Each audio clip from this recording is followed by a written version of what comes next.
Hi hello ಮತ್ತೊಮ್ಮೆ ಸ್ಫೂರ್ತಿ academy ಶಿಕಾರಿಪುರದಿಂದ ಸ್ನೇಹಿತರೆ, ಇವತ್ತು ಬಹುಮುಖ್ಯವಾಗಿರ್ತಕ್ಕಂತಹ KAS ಪ್ರಶ್ನೆ ಪತ್ರಿಕೆ 2017 ಅನಾಲಿಸಿಸ್ ಮಾಡ್ತಾ ಇದ್ದೀನಿ. ಇದು KSS 2017 ಪಾರ್ಟ್ 2 ವಿಡಿಯೋ. ಸೊ ಮೊದಲನೇ ಪಾರ್ಟ್ ಅನ್ನು ಯಾರ್ಯಾರು ನೋಡಿಲ್ಲ, ಕೆಳಗಡೆ ಡಿಸ್ಕ್ರಿಪ್ಷನ್ಸ್ ಅಲ್ಲಿ ಆ ಪಾರ್ಟ್ ಇರ್ತದೆ, ತಾವೆಲ್ಲ ಕೂಡ ಅದನ್ನ ನೋಡ್ಬೋದು. ಹಾಗೆ ಇವತ್ತಿನ 2017 ಇದರಲ್ಲಿ ನಾವು ಮಾತಾಡ್ತೀವಿ ನಮ್ಮ ವೆರಿ ಇಂಪಾರ್ಟೆಂಟ್ ಕ್ರಿಪ್ಸ್ ಮಿಷನ್ಸ್ ಬಗ್ಗೆ ನೋಡ್ತೀವಿ, ಹಾರ್ಟೋಗ್ ಸಮಿತಿ ಬಗ್ಗೆ ಮಾತಾಡೋಣ, ಗುಲಾಮಿ ಸಂತತಿಯಲ್ಲಿ ಬಲ್ಬನ್ ವಿಚಾರಧಾರೆಗಳನ್ನು ನೋಡೋಣ, ಹಾಗೆ ಕ್ರಾಂತಿವೀರ ಸಂಗೊಳ್ಳಿ ರಾಯಣ್ಣ ಮತ್ತು ವಿಜಯನಗರ ಸಂಸ್ಥಾನಕ್ಕೆ ಭೇಟಿ ನೀಡಿದಂತ ಪ್ರವಾಸಿಗರು ಯಾರ್ಯಾರ ಕಾಲದಲ್ಲಿ ಅನ್ನೋದನ್ನ ಕಂಪ್ಲೀಟ್ ಡೀಟೇಲ್ ಈ ವಿಡಿಯೋದಲ್ಲಿ ನಾವು ನೋಡ್ತಾ ಇದೀವಿ ಸ್ನೇಹಿತರೆ. ಸೊ ಹಾಗಾಗಿ ಮುಖ್ಯವಾಗಿರ್ತಕ್ಕಂಥ ವಿಡಿಯೋಗಳು ನಿಮ್ಗೋಸ್ಕರ ಬರುತ್ತೆ. ಹಾಗಾಗಿ ಸ್ಫೂರ್ತಿ ಅಕಾಡೆಮಿಯನ್ನ ಸಬ್ಸ್ಕ್ರೈಬ್ ಮಾಡ್ಕೊಳ್ಬೇಕು, ನಿಮ್ಮೆಲ್ಲ ಸ್ನೇಹಿತರಿಗೂ ಕೂಡ ಅದರ ಪರಿಚಯವನ್ನ ಮಾಡಿಕೊಡ್ಬೇಕು. ಹೀಗೆ ಮಾಡಿಕೊಡೋದ್ರ ಮೂಲಕ ನಿಮ್ಮ ಎಲ್ಲ ಡೆವಲಪ್ಮೆಂಟ್ಸ್ ಅನ್ನ ಇದರಲ್ಲಿ ಮಾಡ್ಬೋದು ಅಂತ ನಂಗೆ ಅನ್ಸುತ್ತೆ. ಸೊ ಸ್ನೇಹಿತರೆ, ಬನ್ನಿ ಇವತ್ತಿನ ವಿಚಾರದಲ್ಲಿ ನಾವು ಮಾತಾಡೋಣ ಹಾರ್ಟೋಗ್ ಸಮಿತಿ ಬಗ್ಗೆ. ಕಳೆದ ವಿಡಿಯೋದಲ್ಲಿ 1 to 5th ವರೆಗೂ ಕೂಡ ವಿಡಿಯೋ ಮಾಡಿದ್ದೀನಿ, ನೀವು ಅದನ್ನು ನೋಡ್ಬೋದು. ಏನ್ ಹೇಳುತ್ತೆ ನೋಡಿ ಇಲ್ಲಿ, ಹಾರ್ಟೋಗ್ ಸಮಿತಿ ವರದಿ ಬಗ್ಗೆ ಈ ಪೈಕಿ ಯಾವುದು ಸಂಬಂಧಿಸಿದೆ ಅಂತಿದೆ ನೋಡಿ. ಬ್ರಿಟಿಷ್ ಭಾರತದಲ್ಲಿ ಶಿಕ್ಷಣದ ಬೆಳವಣಿಗೆ ಮತ್ತು ಅದರ ಭವಿಷ್ಯ ಹಾಗೂ ಪ್ರಗತಿಯ ಅಂತಃಸತ್ವಗಳು, ಇದ್ರ ಬಗ್ಗೆ ಜಾರಿಗೊಳಿಸಿರೋದೆ ಹಾರ್ಟೋಗ್ ಸಮಿತಿ, ಇದು ಉತ್ತರ. ಇನ್ನು ಮಾಂಟೆಗೋ ಚಮ್ಸ್ಫರ್ಡ್ ಸುಧಾರಣೆಯಲ್ಲಿರುವಂತೆ ದ್ವಿಮುಖ ಆಡಳಿತದ ಜಾರಿ ಅಂತ ಇದೆಯಲ್ಲ, ಇದು ಅಲ್ಲ. ಸೊ ಭಾರತದ ಲಕ್ಷಣಗಳನ್ನ ಭವಿಷ್ಯದ ರಾಜಕೀಯ ಸುಧಾರಣೆಗೆ ಸಂಬಂಧಿಸಿದ ಮರುಪರಿಶೀಲಿಸುವುದು ಅಲ್ಲ. ಇನ್ನು ನಮಗೆ ಸಿಗೋದು ಪ್ರಸ್ತುತ ನಮ್ಮಲ್ಲಿ ಶ್ರಮಿಕರು ಇರುವ ಸ್ಥಿತಿಗತಿಗಳ ಬಗ್ಗೆ ವರದಿ ನೀಡುವುದು ಮತ್ತು ಕಾನೂನಿನ ಬಗ್ಗೆ ಶಿಫಾರಸ್ ಮಾಡುವುದಂತೂ ಅಲ್ಲ. ಸೊ ಹಂಗಾಗಿ ನಿಮ್ಮ ಆಪ್ಷನ್ ಹಾರ್ಟೋಗ್ ಸಮಿತಿ ಬಗ್ಗೆ ಇರುತ್ತೆ. ಹಾರ್ಟೋಗ್ ಸಮಿತಿಯ ಕಂಪ್ಲೀಟ್ ವಿವರಗಳು ಇದಷ್ಟೇ ಅಲ್ಲ, ನಿಮಗೆ ಹಾರ್ಟೋಗ್ ಸಮಿತಿ ಅದ್ರ ಜೊತೆಗೆ ಬಂದಿರತಕ್ಕಂತಹ ಇತರೆ ಎಲ್ಲ ಶೈಕ್ಷಣಿಕ ಸಮಿತಿಗಳ ವಿಡಿಯೋ ಒಂದನ್ನ ಈ ಕೆಳಗಡೆ ಡಿಸ್ಕ್ರಿಪ್ಷನ್ಸ್ ಲಿಂಕ್ ಅಲ್ಲಿದೆ, ದಯವಿಟ್ಟು ಅದನ್ನ ನೀವು ನೋಡ್ಬೋದು. ನಿಮ್ಮ ಒಂದು ಎಲ್ಲ ಆ ಒಂದು ಪ್ರಶ್ನೆಗಳಿಗೆ ಆ ಸಮಿತಿಯ ವಿಡಿಯೋ ನಿಮಗೆ ಉತ್ತರವನ್ನ ಮಾಡುತ್ತೆ. ಸೊ ನೆಕ್ಸ್ಟ್ ಕ್ವಶನ್ಸ್ ಬರೋಣ. ಈ ಕೆಳಗಿನ ಯಾವ ಹೇಳಿಕೆಯನ್ನು ನೀಡಿ ಸಂಬಂಧಿಸಿದ ಗಾಂಧೀಜಿಯವರು ಹೀಗೆ ಹೇಳಿದ್ರು, ಮುಳುಗುವ ಬ್ಯಾಂಕಿಗೆ ಉತ್ತರದ ದಿನಾಂಕದ ದಿಂಕು ಅಂತಂದ್ರೆ ಪೋಸ್ಟ್ ಡೇಟೆಡ್ ಚೆಕ್ ಅಂತ. ಸೊ ಇದನ್ನ ಹೆಂಗೆಂಗೋ ಟ್ರಾನ್ಸ್ಲೇಟ್ ಮಾಡ್ತಾರ ಅವರು. ಪೋಸ್ಟ್ ಡೇಟೆಡ್ ಚೆಕ್ ಅಂತ ಗಾಂಧೀಜಿ ಯಾವುದಕ್ಕೆ ಕರೆದ್ರು ಅಂತ ಕೇಳ್ತಾರೆ. ಪೋಸ್ಟ್ ಡೇಟೆಡ್ ಚೆಕ್ ಅಂದ್ರೆ ಕ್ರಿಪ್ಸ್ ಮಿಷನ್ ಕೊಡುಗೆಯನ್ನ ಹಾಗೆ ಅವರು ಹೇಳಿದ್ರು. ಭಾರತದಲ್ಲಿ ಸ್ವಯಂ ಆಡಳಿತ ಕ್ರಮೇಣ ಜಾರಿಗೆ ತರುವ ಮಾಂಟ್ಫೋರ್ಡ್ ಸುಧಾರಣೆಗಳು, ಇದ್ರ ಬಗ್ಗೆ ಎಲ್ಲ ಸೈಮನ್ ಕಮಿಷನ್ಸ್ ಅಂತೂ ಅಲ್ಲ, ಇದು ಅಲ್ಲ. ಆನ್ಸರ್ ಇದು ಇರುತ್ತೆ. ಬನ್ನಿ ಕ್ರಿಪ್ಸ್ ಮಿಷನ್ಸ್ ಬಗ್ಗೆ ಕಂಪ್ಲೀಟ್ ವಿಚಾರ ಏನಿತ್ತು ಅಂತ ಕೂಡ ನೋಡೋಣ. ಸೊ ಕ್ರಿಪ್ಸ್ ಮಿಷನ್ಸ್ ಅಲ್ಲಿ ವೆರಿ ಇಂಪಾರ್ಟೆಂಟ್ ಆಗಿ ನಾವು ನೋಡ್ತಕ್ಕಂಥದ್ದು 1935 ಕ್ರಿಪ್ಸ್ ಮಿಷನ್ ನ ಉದ್ದೇಶಗಳಿತ್ತು. ಆಗ್ನೇಯ ಏಷ್ಯಾದಲ್ಲಿ ಬ್ರಿಟನ್ ಅನೇಕ ನಷ್ಟಗಳನ್ನು ಸಂಭವಿಸಿತ್ತು. ಇದನ್ನ ಸ್ಟಾರ್ಟ್ ಮಾಡುವಾಗ ಭಾರತವನ್ನು ಆಕ್ರಮಿಸುವ ಒಂದು ಬೆದರಿಕೆಯನ್ನ ಜಪಾನ್ ಸರ್ಕಾರ ನೀಡಿತ್ತು. ಹಾಗಾಗಿ ಇಂಗ್ಲೆಂಡ್ ತಮ್ಮ ವಸಾಹತುಗಳು ಬಿಟ್ಟೋಗ್ತವೆ ಅನ್ನೋ ಕಾರಣಕ್ಕಾಗಿ ಭಾರತೀಯರ ಮುಂದೆ ಮಂಡಿ ಊರಿದಂತ ಸಂದರ್ಭ ಇದು. ಬ್ರಿಟನ್ ಭಾರತದ ಬೆಂಬಲವನ್ನು ಬಯಸಿತ್ತು ಕೂಡ ಹೌದು, ಇಲ್ಲ ಅಂದ್ರೆ ಯುದ್ಧದಲ್ಲಿ ಸೋಲುವ ಒಂದು ಪರಿಸ್ಥಿತಿ ಇತ್ತು. ಭಾರತದ ಸಹಕಾರವನ್ನು ತಡೆಯಲು ಮಿತ್ರ ರಾಷ್ಟ್ರಗಳಿಂದ USA, USSR, ಚೀನಾ ಬ್ರಿಟನ್ಗೆ ಒತ್ತಡವನ್ನ ಹೇರಿದ್ವು. ಇನ್ನು ಭಾರತೀಯ ರಾಷ್ಟ್ರೀಯವಾದಿಗಳು ಮಿತ್ರ ರಾಷ್ಟ್ರಗಳನ್ನ ಬೆಂಬಲಿಸಲು ಒಪ್ಪಿಕೊಂಡ್ರು. ಏಕೆ ಅಂತಂದ್ರೆ ಯುದ್ಧದ ನಂತರ ಗಣನೀಯ ಅಧಿಕಾರವನ್ನ ಮತ್ತು ಸಂಪೂರ್ಣ ಸ್ವಾತಂತ್ರ್ಯವನ್ನ ತಕ್ಷಣನೇ ವರ್ಗಾಯಿಸಬೇಕು ಅಂತ ಹೇಳಿ ವರ್ಗಾಯಿಸ್ತಾರೆ ಅನ್ನುವಂತ ಒಂದು ಉದ್ದೇಶವನ್ನ ಈಗ ಹೊಂದಿದ್ರು. ಇದರಿಂದಾಗಿ ಕ್ರಿಪ್ಸ್ ಮಿಷನ್ ಭಾರತಕ್ಕೆ ಬಂತು.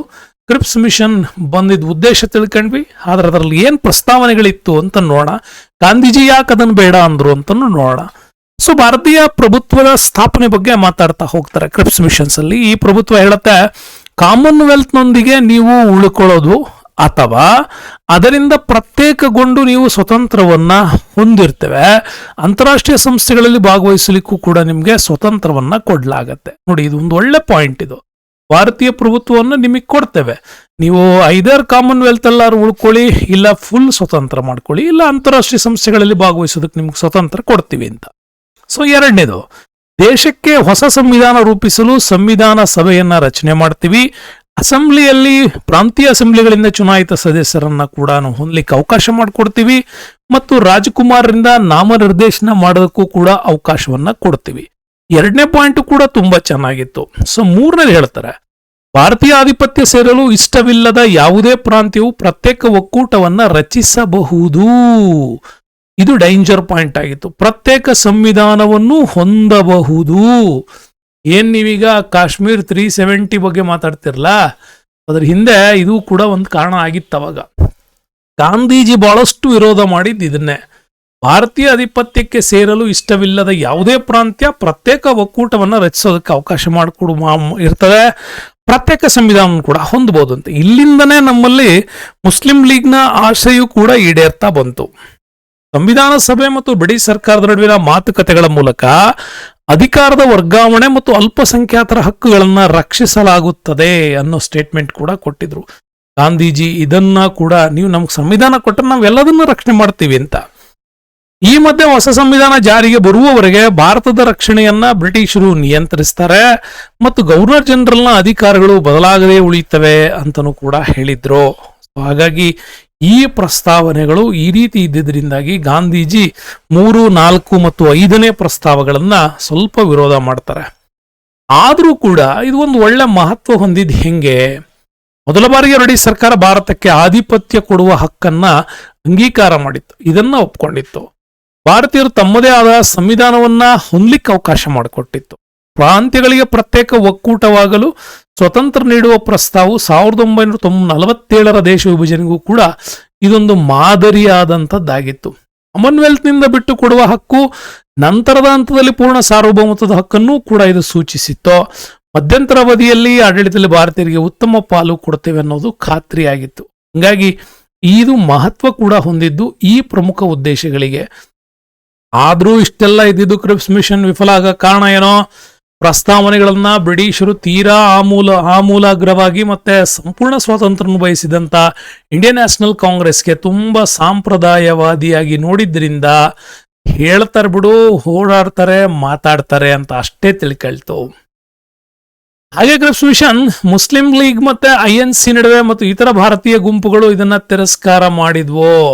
ಯಾಕೆಂತ ಹೋರಾಟದ ನಂತರದ ವಿಚಾರದಲ್ಲಿ ಇವರು ಮಾತಾಡಿದ್ರು.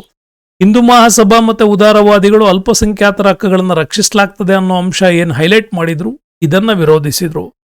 ಅಲ್ಪಸಂಖ್ಯಾತರಾಗಿರುವ ದೇಶದಲ್ಲಿ ತಮ್ಮ ಸ್ಥಾನಮಾನದ ಬಗ್ಗೆ ಭಯಪಡುವ ಕಾರಣದಿಂದ ಖಿನ್ನತೆಗೆ ಒಳಗಾದ ವರ್ಗಗಳು ಕೂಡ ಮಾಡಿದ್ವು. ಈಗ ನಾರ್ತ್ ವೆಸ್ಟ್ ಫ್ರಂಟೈನರ್ ನೀವು ಮಾಡ್ತೀರಿ ಅಂದ್ರೆ ಅಲ್ಲಿ ಹಿಂದೂಗಳು ಅಲ್ಪಸಂಖ್ಯಾತರಾಗ್ತಾರೆ. ಅದನ್ನಕ್ಕೆ ಇವರಿಗೆ ನೀವು ಹಕ್ಕುಗಳನ್ನ ಯಾವುದು ಕೊಟ್ಟಿಲ್ಲ. ಹಾಗಾಗಿ ಅದನ್ನ ಕೆಲವು ಅಲ್ಲಿನ ವರ್ಗಗಳು ವಿರೋಧಿಸಿದ್ರು. ವೈಸ್ ರಾಯ್ ಲಿನ್ಲಿತ್ಕೋ ಮತ್ತೆ ಬ್ರಿಟನ್ನ CM ವಿನ್ಸೆಂಟ್ ಚರ್ಚಿಲ್ ಮತ್ತೆ ಅಲ್ಲಿನ ಕಾರ್ಯದರ್ಶಿ ಲಿಯೋ ಅಮ್ಯಾರಿ ಸ್ಪಷ್ಟ ಬೆಂಬಲದ ಕೊರತೆಯಿಂದಾಗಿ ಕ್ರಿಪ್ಸ್ ಮಿಷನ್ಸ್ ಇದು ಸಂಪೂರ್ಣವಾಗಿ ವಿಫಲವಾಯಿತು. ಹೀಗೆ ಕ್ರಿಪ್ಸ್ ಮಿಷನ್ ವಿಫಲವಾಗೋದಕ್ಕೆ ಇದು ಮುಖ್ಯ ಕಾರಣ. ಗಾಂಧೀಜಿ ಇದನ್ನೇ ಅವಲಂಬನೆಯಾಗಿಟ್ಕೊಂಡು ನೀವು ನಮಗೆ ಏನು ದಾನ ಮಾಡ್ತಾ ಇಲ್ಲ, ಹೀಗಿದೆ ಅಂತ ಹೇಳಿದ್ರು. ಈಗ ಆಧುನಿಕ ಭಾರತದ ಎಲ್ಲ ವಿಡಿಯೋಗಳ ಲಿಂಕ್ ಕೆಳಗಡೆ ಡಿಸ್ಕ್ರಿಪ್ಷನ್ಸ್ ಅಲ್ಲಿ ಇದೆ ಸ್ನೇಹಿತರೆ. ಈ ಡಿಸ್ಕ್ರಿಪ್ಷನ್ಸ್ ಲಿಂಕ್ ಅನ್ನ ನೀವು ಇಲ್ಲಿಗೆ ಒತ್ಬಿಟ್ರೆ ಎಲ್ಲ ನಿಮಗೆ ಸಿಗತ್ತೆ. ನೆಕ್ಸ್ಟ್ ಬರ್ತೀವಿ. ದೆಹಲಿ ಸುಲ್ತಾನರ ಕಾಲದಲ್ಲಿ ಸಿಜ್ದಾ ಪದ್ಧತಿಯನ್ನ ದೇವರ ಪ್ರತಿನಿಧಿಗಳು ಎಂದು ಸಾರುವ ಪವಿತ್ರ ಹಕ್ಕುಗಳ ಇರಾನಿಯ ಸಿದ್ಧಾಂತವನ್ನು ಸ್ಥಾನಗೊಳಿಸಿದವರು ಯಾರು ಅಂದ್ರೆ ಬಲ್ಬನ್. ಗುಲಾಮಿ ಸಂತತಿಯಲ್ಲಿ ಸುಲ್ತಾನನ ಅಧಿಕಾರವನ್ನ ದೈವದತ್ತ ಅಧಿಕಾರ ಅಂತ ಹೇಳಿದವನೇ ಬಲ್ಬನ್. ಪ್ಲಸ್ ಈತ ಇರಾನಿಯನ್ ಶೈಲಿಯನ್ನ ಈತ ಜಾರಿಗೆ ತರ್ತಾನೆ. ಹಾಗೆ ಸಿಜ್ದಾ ಮತ್ತೆ ಫೈಬೋಸ್ ಅಂತಕ್ಕಂಥ ನಿಯಮಗಳನ್ನು ಕೂಡ ಜಾರಿಗೆ ತರ್ತಾನೆ. ಪರ್ಷಿಯನ್ ಮಾದರಿಯ ಸಭಾಂಗಣ ವ್ಯವಸ್ಥೆ, ರಾಜನ ಪೀಠ ಮೇಲ್ಭಾಗದಲ್ಲಿ ರಚನೆ ಮಾಡತಕ್ಕಂಥ ವ್ಯವಸ್ಥೆ, ಇದನ್ನೆಲ್ಲ ಮಾಡಿದ್ದ. ಇದರ ದೆಹಲಿ ಸುಲ್ತಾನರ ಕಂಪ್ಲೀಟ್ ವಿಡಿಯೋಗಳು ಕೂಡ ನಿಮಗೆ ಕೆಳಗಡೆ ಡಿಸ್ಕ್ರಿಪ್ಷನ್ಸ್ ಅಲ್ಲಿ ಹಾಕಿದ್ದೀನಿ. ಈ ವಿಡಿಯೋಗಳು ದಯವಿಟ್ಟು ನೋಡಿ. ದೆಹಲಿ ಸುಲ್ತಾನರು ಕಂಪ್ಲೀಟ್ ವಿತ್ MCQs ಕೂಡ ಮಾಡಿದ್ದೀನಿ. ಓಕೆ, ನೆಕ್ಸ್ಟ್ ಬರೋಣ ಮುಂದಿನ ಪ್ರಶ್ನೆಗೆ. ಈ ಕೆಳಗಿನ ಯಾವ ದೊರೆಯು ತಲಕಾಡುಗೊಂಡ ಎಂಬ ಬಿರುದನ್ನ ಹೊಂದಿದ್ದ ಅಂತ ನೆನಪಿರ್ಲಿ. ತಲಕಾಡುಗೊಂಡ ಅಂತ ಬಿರುದನ್ನ ಹೊಂದಿದ್ದು ವಿಷ್ಣುವರ್ಧನ. ಯಾಕೆಂತಂದ್ರೆ ಕರ್ನಾಟಕದಲ್ಲಿ ವಿಷ್ಣುವರ್ಧನ ಅಧಿಕಾರಕ್ಕೆ ಬಂದಂತ ಸಂದರ್ಭದಲ್ಲಿ ಈ ಒಂದು ದಕ್ಷಿಣ ಪ್ರಾಂತ್ಯದ ಭಾಗದಲ್ಲೂ ಕೂಡ ಚೋಳರು ಅಧಿಕಾರದಲ್ಲಿ, ಪಾಂಡ್ಯರು ಕೂಡ, ಇಲ್ಲಿ ಕೂಡ ಗಂಗರ ಪ್ರಾಬಲ್ಯವೂ ಕೂಡ ಇತ್ತು. ಇಲ್ಲಿ ಕಲ್ಯಾಣಿ ಚಾಲುಕ್ಯರು ಕೂಡ ಇದ್ರು. ಕಲ್ಯಾಣ ಚಾಲುಕ್ಯರಲ್ಲಿ 6ನೇ ವಿಕ್ರಮಾದಿತ್ಯ ಇದ್ದ. ಅಲ್ಲಿ ಕಲ್ಯಾಣ ಚಾಲುಕ್ಯರಲ್ಲಿ 6ನೇ ವಿಕ್ರಮಾದಿತ್ಯ ಇದ್ದ. ದಕ್ಷಿಣದಲ್ಲಿ ಆವಾಗ ವಿಷ್ಣುವರ್ಧನ ಅಥವಾ ಬಿಟ್ಟಿದೇವ ಅಂತ ಇವನಿದ್ದ. ಮೇಲೆ ಮಹಮ್ಮದ್ ಬಿನ್ ತೊಗಲಕ್ನ ಆಡಳಿತ ಇತ್ತು. ಒಂದು ಸಂದರ್ಭದಲ್ಲಿ ಈ ಒಂದು ಹೋರಾಟ ಇಲ್ಲಿ ನಡೀತೋ. ಹಾಗಾಗಿ ಇಲ್ಲಿರ್ತಕ್ಕಂಥ ಚೋಳ ದೊರೆ ಚೋಳಗಂಗನನ್ನ ಸೋಲಿಸ್ತಾ ಅನ್ನೋ ಕಾರಣಕ್ಕಾಗಿ ಇವನಿಗೆ ತಲಕಾಡುಗೊಂಡ ಎನ್ನುವ ಬಿರುದನ್ನ ಆತ ಹೊಂದಿದ್ದ ಅಂತ ಕೂಡ ಹೇಳ್ತೀವಿ. ಸೊ ಹೊಯ್ಸಳರ ಫುಲ್ ಡೀಟೈಲ್ ಆಗಿರ್ತಕ್ಕಂತಹ ವಿಡಿಯೋಗಳ ಲಿಂಕ್ ಕೆಳಗಡೆ ಡಿಸ್ಕ್ರಿಪ್ಷನ್ಸ್ ಅಲ್ಲಿದೆ. ದಯವಿಟ್ಟು ಹೊಯ್ಸಳ 1, 2, 3, 4 ವಿತ್ ಕಲೆ ಸಾಹಿತ್ಯ ತನಕ ಕೂಡ ಮಾಡಿಕೊಟ್ಟಿದ್ದೀನಿ, ನೀವು ಅದನ್ನ ನೋಡ್ಬೋದು. ನೆಕ್ಸ್ಟ್ ಬರೋಣ ಸ್ನೇಹಿತರೆ, 10ನೇ ಪ್ರಶ್ನೆ. ಮಿಂಟೋ ಮಾರ್ಲೆ ಸುಧಾರಣೆಗಳ ಕುರಿತಾಗಿ ಕೆಳಗಿನ ಹೇಳಿಕೆಯನ್ನು ಪರಿಗಣಿಸಿಂತ ಇದನ್ನ ಭಾರತೀಯ ಕೌನ್ಸಿಲ್ ಕಾಯ್ದೆ 1909ಕ್ಕಿಂತಲೂ 9 ಎಂತಲೂ ಕೂಡ ತಿಳಿಸಲಾಗಿದೆ. ಇದು ರೈಟ್. ಪ್ರಥಮ ಬಾರಿಗೆ ಭಾರತ ವಿವಿಧ ಶಾಸಕಾಂಗ ಕೌನ್ಸಿಲ್ಗಳಿಗೆ ಭಾರತೀಯರ ಚುನಾವಣೆಗಳನ್ನ ಪರಿಣಾಮಕಾರಿಯಾಗಿ ಶಾಸನಬದ್ಧಗೊಳಿಸಲಾಯಿತಂತಿದೆ. This is also right. ಬ್ರಿಟಿಷರು ಮುಸ್ಲಿಂ ನಾಯಕರು ಇಲ್ಲಿಯವರೆಗಿನ ಪ್ರತ್ಯೇಕ ಸಮುದಾಯದ ಬೇಡಿಕೆಗೆ ಈ ಕಾಯ್ದೆಯಲ್ಲಿ ಅನುಮೋದಿಸಿರುವಂತಿದೆ. ಇದು ಕೂಡ ಸರಿ. 3 ಕೂಡ ಇದು ನಿಮಗೆ ಸರಿಯಾದ ಉತ್ತರ. ಸ್ನೇಹಿತರೆ, ಮಿಂಟೋ ಮಾರ್ಲೆ ಅಂದ ತಕ್ಷಣ ನಮಗೆ ಬರೀ ಮುಸ್ಲಿಂ ನಾಯಕರ ಪ್ರತ್ಯೇಕ ಸಮುದಾಯದ ಬಗ್ಗೆ ಅನುಮೋದನೆ ಬಗ್ಗೆನೇ ಬಹಳ ಸರಿ ಪ್ರಶ್ನೆ ಕೇಳ್ತಾರೆ. ಆದ್ರೆ ಇದು ವೆರಿ ಇಂಪಾರ್ಟೆಂಟ್, ನೆನ್ಪಿಟ್ಕೊಳ್ಳಿ. ಭಾರತದ ವಿವಿಧ ಶಾಸಕಾಂಗ ಕೌನ್ಸಿಲ್ಗಳಿಗೆ ಭಾರತೀಯರಿಗೆ ಚುನಾವಣೆಗಳನ್ನು ಪರಿಣಾಮಕಾರಿಯಾಗಿ ಮತ್ತು ಶಾಸನಬದ್ಧಗೊಳಿಸುವ ಅಧಿಕಾರವನ್ನು ಕೂಡ ಕೊಟ್ಟಿದ್ದು. ಹೀಗೆ 1773ರಿಂದ 1853 ಚಾರ್ಟರ್ ಆಕ್ಟ್ ನವರೆಗೆ ಇದು ಫಸ್ಟ್ ಫೇಸ್ ಭಾರತದಲ್ಲಿ ಸಂವಿಧಾನದ ಬೆಳವಣಿಗೆ. ಸೆಕೆಂಡ್ ಫೇಸ್ ಸಂವಿಧಾನದ ಬೆಳವಣಿಗೆ ಬರುತ್ತೆ 1858 ಭಾರತ ಸರ್ಕಾರ ಶಾಸನದಿಂದ 1947 ಶಾಸನದವರೆಗೂ ಬರುತ್ತೆ. ಇದು ಸೆಕೆಂಡ್ ಫೇಸ್. ಈ ಇಷ್ಟು ಫೇಸ್ಗಳು ಹೇಗೆ ಡೆವಲಪ್ಮೆಂಟ್ ಆಯಿತು ಅನ್ನೋದ್ರ ಬಗ್ಗೆ ಕೆಳಗಡೆ ಡಿಸ್ಕ್ರಿಪ್ಷನ್ಸ್ ಅಲ್ಲಿ ವಿಡಿಯೋ ಇದೆ, ದಯವಿಟ್ಟು ನೋಡಿ. ನಿಮಗೆ ಕಂಪ್ಲೀಟ್ ಡಾಟಾ ಅದರಲ್ಲಿ ನಾನು ಕೊಟ್ಟಿದ್ದೀನಿ. ಬರೋಣ. ಕಿತ್ತೂರಿನ ರಾಣಿ ಚೆನ್ನಮ್ಮನ ಸೇನಾ ದಂಡನಾಯಕನಾಗಿದ್ದು ಗೆರಿಲ್ಲಾ ತಂತ್ರದಿಂದ ಬ್ರಿಟಿಷರ ಹೋರಾಟ ನಡೆಸಿದ್ದ ಕರ್ನಾಟಕದ ಪ್ರಸಿದ್ಧ ಸ್ವಾತಂತ್ರ್ಯ ಹೋರಾಟಗಾರ ಯಾರು ಅಂತಂದ್ರೆ ಅವರು ಸಂಗೊಳ್ಳಿ ರಾಯಣ್ಣ. ನಿಮಗೆ ಗೊತ್ತಿದೆ, ಸಂಗೊಳ್ಳಿ ರಾಯಣ್ಣನ ಆಚರಣೆ ನೀವು ಕೂಡ ನೆನ್ಪಿಟ್ಕೋಬೇಕು. 15th ಆಗಸ್ಟ್ ನೀವು ಸ್ವಾತಂತ್ರ್ಯ ದಿನಾಚರಣೆ ಜೊತೆಗೆ ಸಂಗೊಳ್ಳಿ ರಾಯಣ್ಣನ ಜನ್ಮ ದಿನಾಚರಣೆ ಕೂಡ ಆಚರಿಸಬೇಕು. ಓಕೆ, ಇದು ಕೂಡ ನಿಮಗೆ ವೆರಿ ಇಂಪಾರ್ಟೆಂಟ್. ಇವರು ಸಂಗೊಳ್ಳಿಯಲ್ಲಿ ಜನಿಸ್ತಾರೆ, ಬೆಳಗಾವಿ ಅದು. ಇವರು ಮರಣ ಹೊಂದಿದ್ದು ನಂದಗಡದಲ್ಲಿ ಇವ್ರನ್ನ ನೇಣಾಕ್ತಾರೆ. ಸೊ ಮೋಸದಿಂದ ಇವರನ್ನ ಸೆರೆ ಹಿಡಿದ್ಬಿಡ್ತಾರೆ. ಆದರೂ ಹೋರಾಟಗಾರ ಕೊನೆವರೆಗೂ ಹೋರಾಡ್ದ. ಅಂದ್ರೆ ಕಿತ್ತೂರು ರಾಣಿ ಚೆನ್ನಮ್ಮ ದತ್ತು ಪುತ್ರನನ್ನ ಅಂದ್ರೆ ಶಿವಲಿಂಗಪ್ಪನನ್ನ ದತ್ತು ತಗೊಂಡಿದ್ಲು. ಆ ಶಿವಲಿಂಗಪ್ಪನನ್ನ ಅಧಿಕಾರಕ್ಕೆ ತರಬೇಕು ಅಂತಾನೆ ಹೋರಾಟ ಮಾಡುವಾಗ ಕಿತ್ತೂರು ರಾಣಿ ಚೆನ್ನಮ್ಮ ಅರೆಸ್ಟ್ ಆಗಿದ್ರು. ಸೊ ಅವನ್ನ ಪುನಃ ಅಧಿಕಾರಕ್ಕೆ ತರಬೇಕು ಅಂತ ಸಂಗೊಳ್ಳಿ ರಾಯಣ್ಣ ಯುದ್ಧವನ್ನ ಮಾಡಿದ್ದ. ಕಂಪ್ಲೀಟ್ ಡೀಟೈಲ್ ಹಿಸ್ಟ್ರಿ ಕೂಡ ನಿಮಗೆ, ಕಿತ್ತೂರು ರಾಣಿ ಚೆನ್ನಮ್ಮದ ಹಿಸ್ಟ್ರಿ ಕೂಡ ನಿಮಗೆ ಕೆಳಗಡೆ ಡಿಸ್ಕ್ರಿಪ್ಷನ್ಸ್ ಅಲ್ಲಿದೆ. ದಯವಿಟ್ಟು ಡಿಸ್ಕ್ರಿಪ್ಷನ್ಸ್ ಅಲ್ಲಿ ನೀವು ಅದನ್ನು ಕೂಡ ನೋಡ್ಬೋದು. ಜೊತೆಗೆ ವೆರಿ ಇಂಟ್ರೆಸ್ಟಿಂಗ್ ಸ್ನೇಹಿತರೆ, ನವದುರ್ಗೆಯರು ಅನ್ನುವಂಥ ಒಂದು ಕಾನ್ಸೆಪ್ಟ್ ಅಲ್ಲಿ ಭಾರತದ 9 ರಾಣಿಯರ ಬಗ್ಗೆ ಕೂಡ ಡೀಟೈಲ್ ವಿಡಿಯೋ ಮಾಡಿದ್ದೀನಿ. ಕೆಳಗಡೆ ನೀವು ನೋಡ್ಬೋದು. ಗೇರು ಸೊಪ್ಪದ ರಾಣಿ ಚೆನ್ನಭೈರಾದೇವಿ ಕೂಡ ಬಗ್ಗೆ ಮಾಡಿದ್ದೀನಿ, ಬಹಳ ಇಂಟ್ರೆಸ್ಟಿಂಗ್ ವಿಡಿಯೋ. ಬೆಳವಡಿ ಮಲ್ಲಮ್ಮನ ಬಗ್ಗೆ ಮಾಡಿದ್ದೀನಿ, ಕಿತ್ತೂರು ರಾಣಿ ಚೆನ್ನಮ್ಮನ ಬಗ್ಗೆ ಮಾಡಿದ್ದೀನಿ, ಆಮೇಲೆ ರಾಣಿ ಗೈಡಿನ್ಲು ಬಗ್ಗೆ ಮಾಡರ್ನ್ ಇಂಡಿಯನ್ ಹಿಸ್ಟ್ರಿ ಕೂಡ ಮಾಡಿದ್ದೀನಿ. ಅವಿಷ್ಟು ಕೂಡ ನಿಮಗೆ ಕೆಳಗಡೆ ಡಿಸ್ಕ್ರಿಪ್ಷನ್ಸ್ ಅಲ್ಲಿದೆ, ದಯವಿಟ್ಟು ನೀವು ಅದನ್ನ ನೋಡ್ಬೋದು. ಸಂಗೊಳ್ಳಿ ರಾಯಣ್ಣನ ಒಂದು ವಿಚಾರದಲ್ಲಿ ನೀವು ನೋಡ್ತಾ ಇರ್ಬೋದು. ಈಸ್ಟ್ ಇಂಡಿಯಾ ಕಂಪನಿ ಬಹುಪಾಲು ಕಿತ್ತೂರನ್ನ ತಮ್ಮ ಅಧೀನಕ್ಕೆ ತೆಗೆದುಕೊಂಡಿತ್ತು. ಭಾರೀ ತೆರಿಗೆಯಿಂದ ಕೋಪಗೊಂಡಿದ್ದ ಬ್ರಿಟಿಷ್ ಕಿತ್ತೂರು ರಾಣಿ ಚೆನ್ನಮ್ಮ ಈ ಹೋರಾಟದಲ್ಲಿ ಭಾಗವಹಿಸಿದ್ಲು. ತನ್ನ ದತ್ತುಪುತ್ರ ಶಿವಲಿಂಗಪ್ಪನನ್ನ ಪ್ರತಿಷ್ಠಾಪನೆ ಮಾಡೋದಕ್ಕೂ ಅವರು ಅವಕಾಶ ಕೊಡದಿದ್ದರಿಂದಾಗಿ ಕಿತ್ತೂರು ರಾಣಿ ಚೆನ್ನಮ್ಮ ಹೋರಾಟಕ್ಕೆ ಭಾಗವಹಿಸಿದ್ ನಿಮಗೆಲ್ಲ ಗೊತ್ತಿದೆ.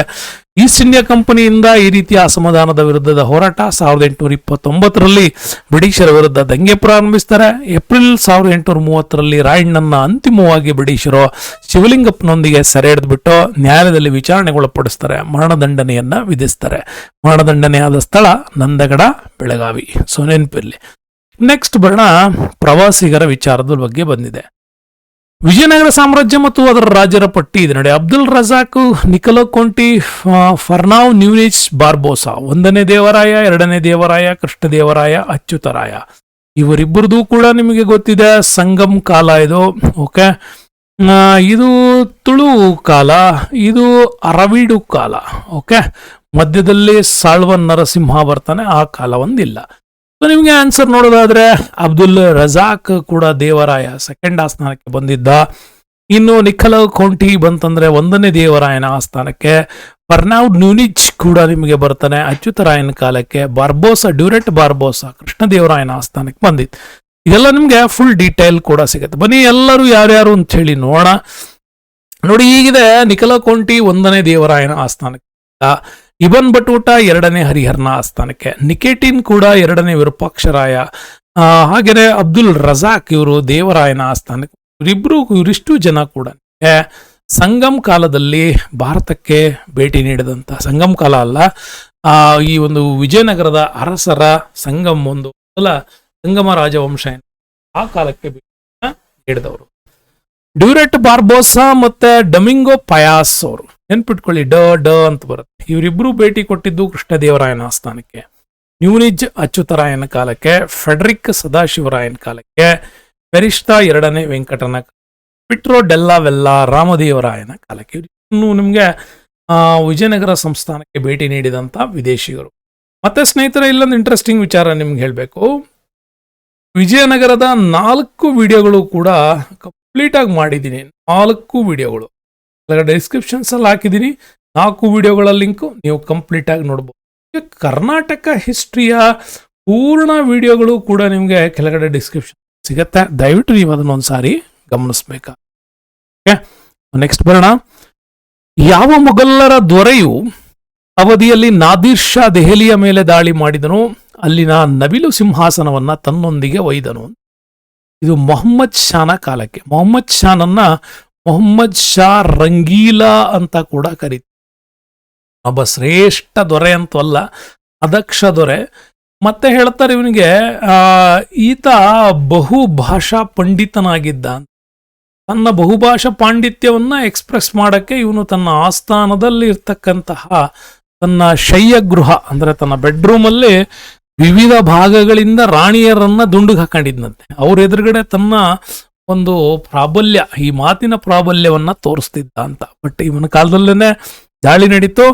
ಅಫ್ಘನ್ರ ದೊರೆ ನಾದಿರ್ ಶಾ ದಾಳಿ ಮಾಡಿ ಇಲ್ಲಿನ ಮಯೂರ ಸಿಂಹಾಸನವನ್ನ ತೆಗೆದುಕೊಂಡು ಹೋಗಿದ್ದ. ಮಯೂರ ಸಿಂಹಾಸನದ ಮೇಲೆ ಫಸ್ಟ್ ಕೂತವನ್ ಯಾರು ಅಂತ ಕೇಳಿದ್ರೆ ಶಹಜಹಾನ್ ಈ ಮಯೂರ ಸಿಂಹಾಸನವನ್ನ. ಅಂತಿಮ ಯಾರು ಅಂದ್ರೆ ಇದೇ ಮೊಹಮ್ಮದ್ ಶಾ, ಈತ ಅಂತಿಮವಾಗಿ ಇದನ್ನ.